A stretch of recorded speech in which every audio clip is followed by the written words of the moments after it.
Setelah melalui berbagai dinamika dan perubahan besaran pengajuan, akhirnya anggaran pemilu 2024 disepakati antara DPR dan pemerintah serta KPU. Meski masih bersifat informal, kesepakatan itu dicapai dalam rapat konsinyering Jumat lalu dan akan secara resmi disepakati pada rapat dengar pendapat mendatang. Apakah ini kemudian menjadi pertanda jalan mulus pemilu 2024 mendatang pasca diguncang riuh isu penundaan pemilu? Bergabung dengan kita Rifkin Nizami Karsayuda, anggota Komisi 2 DPR dari fraksi PDI Perjuangan. Selamat malam Mas Rizky, apa kabar? Malam, kabar baik. Assalamualaikum. Waalaikumsalam. Terima kasih Mas Rizky sudah bergabung malam ini lewat sambungan virtual ya, karena lagi di Kalimantan kabarnya ya. Lagi di Barabai, Kalimantan Selatan. Oke, kita minta waktu sebentar. Gini, Baik. Mas Rizky, kita ingin memastikan sebelumnya benar kita konfirmasi apakah kemudian anggaran pemilu 2024 ini sejumlah 76 triliun ini sudah disepakati. Mungkin bisa Anda jabarkan lagi ke kita bagaimana kesepakatan itu dicapai, Mas Rifki? Iya, angka 76 triliun ini kan sebetulnya cerita yang cukup panjang dari berbagai macam dinamika pembahasan anggaran, hasil dari usulan Komisi Pemilihan Umum Republik Indonesia sebelum periode kepemimpinan KPU yang saat ini. Dan itu sudah dimulai sekitar 1 tahun yang lalu pada saat kami mulai membahas tentang rancangan tahapan, kapan hari H pemilihan, dan tentu termasuk di dalamnya kita membicarakan bagaimana dukungan anggaran terhadap tahapan-tahapan untuk melaksanakan pemilu, dalam hal ini adalah Pileg dan Pilpres pada tahun 2024. Tadi sudah disebutkan oleh CNN, KPU itu awalnya mengajukan lebih dari 80 triliun. Angkanya moderatnya di 86-87 triliun. Lalu kita minta melakukan exercisement, melakukan penghematan di sana sini, mengurangi hal-hal yang tidak perlu, sehingga kemudian muncullah angka 76 triliun. Angka 76 triliun ini pun di dalam konsinyering kemarin, itu juga masih memiliki prasyarat untuk bisa kita lakukan efisiensi anggaran. Di antaranya, anggaran-anggaran yang bersifat non-elektoral itu bisa saja nanti tidak dihandle langsung oleh Komisi Pemilihan Umum. Apa itu anggaran-anggaran non-elektoral? Misalnya kalau kita asumsikan 2024 itu masih dalam pandemi COVID-19, maka kita akan memerlukan berbagai macam alat-alat pelindung diri, kemudian alat kesehatan, dan seterusnya, yang mungkin tidak perlu dipaknya atau anggarannya itu di Kesekjenan KPU, tetapi bisa kita berikan di Kementerian Kesehatan misalnya, sehingga tentu anggaran 76 itu akan terkoreksi.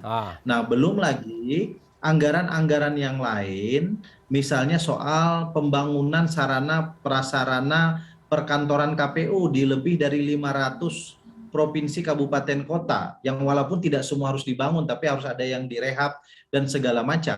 Kita juga sedang memikirkan bagaimana dukungan itu muncul misalnya dari Pemda, provinsi, kabupaten, kota, sehingga angkanya nanti jauh lebih moderat. Kira-kira begitu, Ferdi. Sebentar, beberapa bulan yang lalu kan kita juga pernah berdiskusi soal anggaran ini. Ini untuk satu lembaga saja 76 triliun ya untuk KPU saja. Karena kalau ditambah dengan lembaga seperti Bawaslu ini juga nominalnya bisa 103 triliun karena di Bawaslu sendiri juga kebutuhan sekitar 30 triliun. Apa yang berubah? Ya sangat berubah karena awalnya lebih dari 110 triliun, mendekati angka 120 triliun, dan itu sudah kita lakukan penghematan yang luar biasa.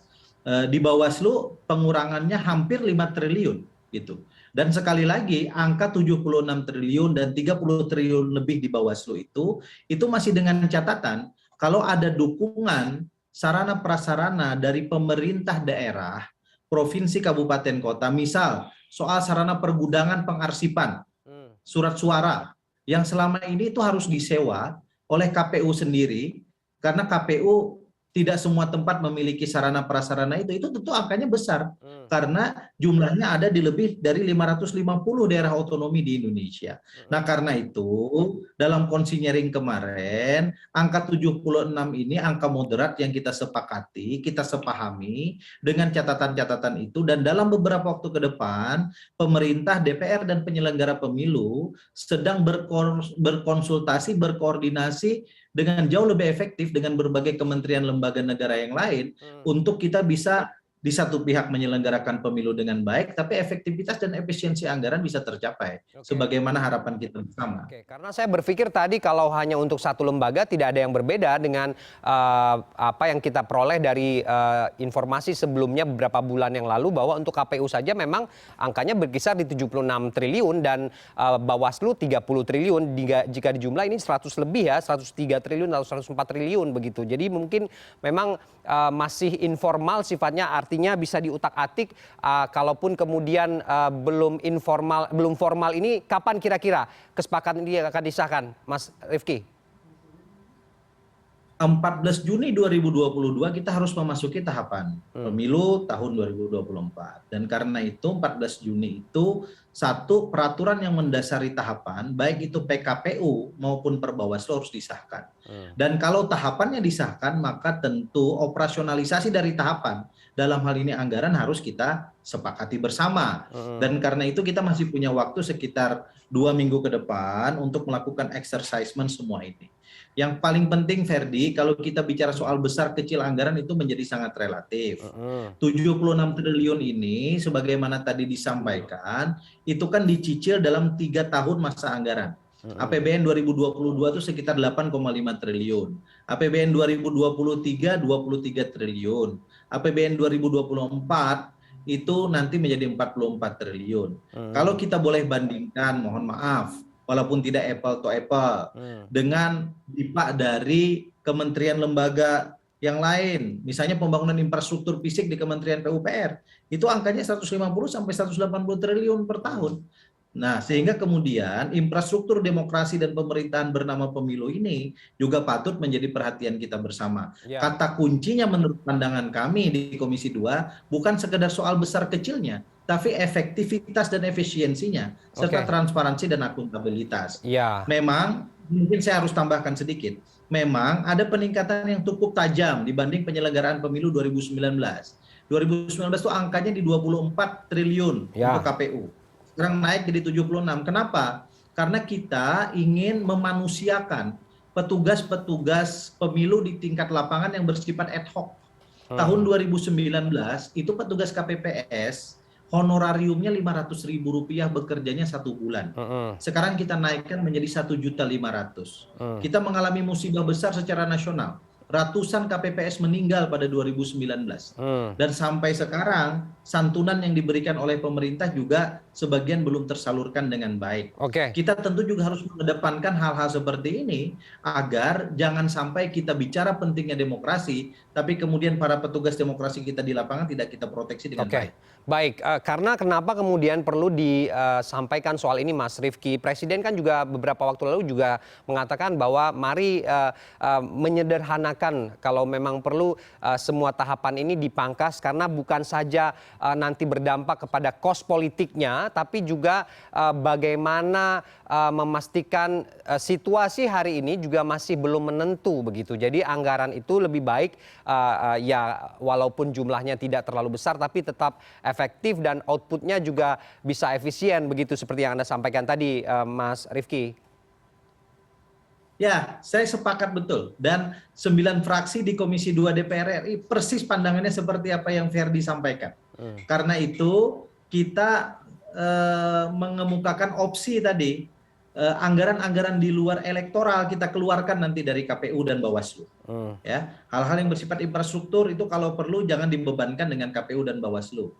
Hal-hal yang berkaitan dengan proteksi kita kepada pemilih dan petugas terhadap ancaman pandemi COVID-19 yang angkanya tentu tidak kecil. Itu angkanya kalau tidak salah hampir 5 triliun rupiah pengadaan APD dan seterusnya. Itu juga akan kita berikan kepada kementerian yang lain. Yang yang sebetulnya peralatan-peralatan itu kami yakini sebetulnya sudah ada di kementerian yang lain, tinggal mungkin kuantitasnya dicocokkan saja dalam Hmm. rangka penyelaksanaan pemilu tahun 2024 yang akan datang. Sehingga angkanya akan jauh lebih kecil, bisa jadi nanti yang dikelola KPU kurang dari 60 triliun rupiah, begitu pula yang dikelola Bawaslu bisa jadi di angka 20 sekian triliun ketika anggaran-anggaran yang bersifat non elektoral itu tidak perlu mereka kelola sendiri. Oke, baik, Mas Rifki, kita dudukan juga soal kesepakatan yang menjadi sorotan soal masa kampanye selama 75 hari kalau tidak salah. Ini masih ada perbedaan pendapat atau sudah juga sepakat soal ini? 9 praksi di konsinyering menyepakati 75 hari masa kampanye Pileg dan Pilpres Mhm. dengan dua catatan penting. Dua catatan ini menjadi prasyarat pelaksanaan kampanye 75 hari.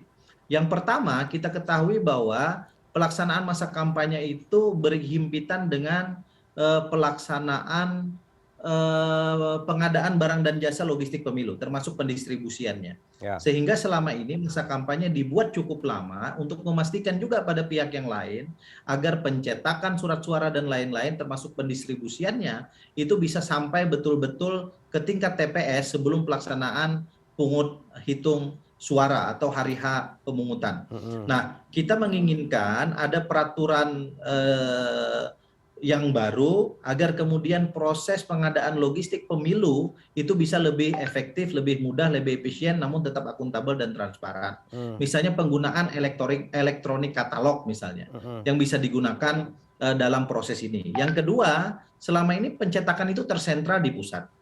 Kita menginginkan agar daerah-daerah di beberapa tempat ada zonasi untuk melakukan pencetakan. Sehingga dari pusat pencetakan ke tempat distribusi, tentu waktunya bisa dipangkas dengan baik. Itu Mhm. prasyarat yang pertama. Mhm. Prasyarat yang kedua, Komisi 2 DPR RI meminta kepada penyelenggara pemilu dan pemerintah untuk menyusun kodifikasi hukum acara pemilu.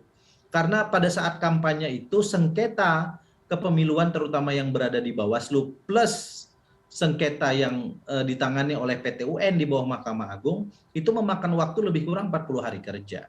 Mhm. Nah, karenanya kalau kampanyenya 75 hari, sengketanya 40 hari lebih, tentu tidak sebangun atau tidak kompatibel. Mhm. Nah, penanganan sengketa yang lebih cepat, yang bisa lebih memangkas waktu, itu memerlukan hukum acara yang baru.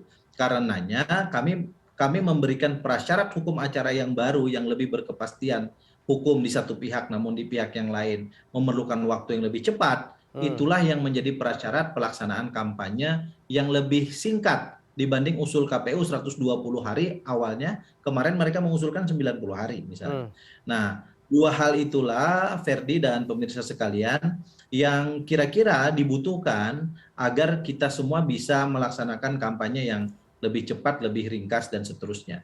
Yang ketiga yang mungkin perlu saya sampaikan juga bahwa pola kampanye 75 hari itu nanti akan digunakan dengan berbagai model campaign. Salah satu campaign yang tidak bisa kita hindari saat ini adalah campaign menggunakan media elektronik atau misalnya seperti ini ada Zoom meeting dan seterusnya. Mhm. Yang tentu tidak bisa kita bayangkan sebagaimana kampanye yang dilaksanakan pada masa-masa yang lalu yang seluruhnya konvensional. Mhm. Seorang calon presiden misalnya dalam waktu 75 hari tentu tidak akan pernah cukup mengunjungi semua kabupaten kota provinsi di Indonesia. Tapi dengan menggunakan model elektronik campaign, maka semua itu menjadi sangat memungkinkan. Oke. Hal-hal inilah yang menjadi prasyarat yang kami sampaikan agar kemudian kita menyepakati dan menyepahami nanti pada waktunya di rapat dengar pendapat dengan penyelenggara pemilu dan pemerintah untuk memastikan waktu atau masa kampanye itu berapa lama. Oke, Mas Rifki gini, ada juga yang disorot oleh publik soal proses politik kemarin di beberapa daerah, ada penunjukan pejabat sementara untuk memimpin daerah masing-masing begitu ya. Lalu kemudian ini dikaitkan dengan pemilu nanti di 2024, di mana pejabat-pejabat daerah itu tentu memiliki kuasa terhadap anggaran. Konsen DPR juga ada soal ini atau bagaimana? Ya, ini kan konsekuensi dari kesepakatan politik dan hukum kita Hmm. untuk melaksanakan pemilu dan pemilihan serentak pada tahun 2024, Hmm. terutama terkait dengan pemilihan gubernur, bupati, dan wali kota. secara serentak tahun 2024. Ya. Undang-Undang Nomor 10 tahun 2016 di pasal 201 ayat 7 dan 8 itu mengatakan bahwa satu, kepala daerah dan wakil kepala daerah yang dipilih pada tahun 2020 itu berakhir masa jabatannya 2024. Tapi di pihak yang lain, kepala daerah yang terpilih pada tahun 2017, 2018, kan kita punya pilkada sebelum ini, yang tentu berakhir masa jabatannya 2022 dan 2023, diisi oleh penjabat gubernur, bupati, dan wali kota. Penjabat gubernur itu ditunjuk oleh presiden, penjabat bupati dan wali kota ditunjuk oleh menteri dalam negeri. Jadi sebetulnya kehadiran penjabat ini adalah konsekuensi logis dari pilihan politik hukum kita untuk melaksanakan pemilihan serentak pada tahun 2024. Memang kami banyak mendengar kritik karena sebagian daerah itu masa kekosongannya itu bisa lebih dari 2,5 tahun. Nah, kendati demikian, Pak Mendagri dalam pelantikan 5 penjabat gubernur kemarin menegaskan bahwa SK penjabat gubernur itu cuma 1 tahun. Dan itu artinya memang tidak ada garansi mereka akan diperpanjang pada tahun berikutnya. Di sisi yang lain, kami ingin menegaskan bahwa fungsi pengawasan Komisi 2 akan kami lekatkan secara ketat untuk melihat kinerja para penjabat gubernur, bupati, wali kota di seluruh Indonesia. Karena mereka sifatnya adalah ASN yang mendapatkan tugas tambahan. Jika mereka menyalahgunakan kewenangan, tidak melayani publik dengan baik, kami tidak akan segan-segan meminta kepada Mendagri untuk melakukan rolling atau rotasi atau pergantian kepada yang bersangkutan dengan ASN yang lain. Oke. Baik, Mas Rifki, terakhir lebih dari 200% kenaikan dari anggaran 2024, tapi kemudian tahapan-tahapan nanti yang akan dijalankan, Anda mengatakan akan ada penyederhanaan begitu ya, untuk kemudian efektivitas dan efisien agar outputnya juga maksimal. Apa yang ingin disampaikan terkait hal ini? Pemilu ini hajatan kita bersama, multi stakeholders. Komisi 2 memiliki kewenangan konstitusional untuk melakukan pembahasan pada level legislasi, pada level anggaran, dan nanti pada saatnya akan mengawasi persoalan-persoalan terkait dengan kepemiluan. Tetapi agenda demokrasi itu sendiri, apakah akan berjalan dengan baik, tentu memerlukan banyak variabel dan dukungan semua stakeholders. Para pimpinan partai politik, para tokoh bangsa, ya, termasuk dunia usaha dan seterusnya. Karena itu, mari kita pastikan pemilu sebagai pintu masuk pemerintahan yang legitimate itu berjalan dengan semestinya pada tahun 2024 agar kita semua tidak hanya akan menghasilkan pergantian kekuasaan, tetapi memastikan pergantian kekuasaan itu berjalan legitimate untuk menghantarkan Indonesia tetap menjadi champion di dalam konstelasi politik, demokrasi, dan ekonomi global di masa yang akan datang. Saya kira gitu, Ferdi. Baik, terima kasih. M. Rifki Nizami Karsayuda, anggota Komisi 2 DPR, fraksi PDI Perjuangan, sudah berbagi perspektif malam ini di CNN Indonesia. Terima kasih, selamat malam. Selamat malam. Assalamualaikum warahmatullahi wabarakatuh.